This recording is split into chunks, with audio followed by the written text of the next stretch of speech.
Kung nag-work ka sa BPO, ano yung kailangan mo requirements para makapag-avail ka ng True Pag-ibig financing na property? Number 1, 24 months contribution. So kailangan po updated yung ating contribution kay Pag-ibig.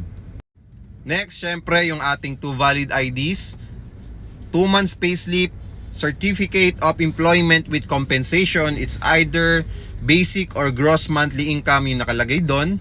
Syempre ITR, 1x1 picture, at syempre 10,000 pesos reservation fee. And good news guys, extended pa yung promo natin, wala tayong spot down payment na babayaran.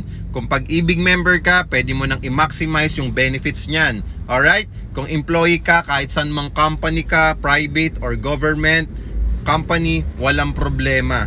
As long as Pag-ibig member ka, pwede ka mag-avail ng Pag-ibig housing loan. For only 10,000, pwede ka na makakuha ng condominium property dito sa Ortigas Extension, Pasig.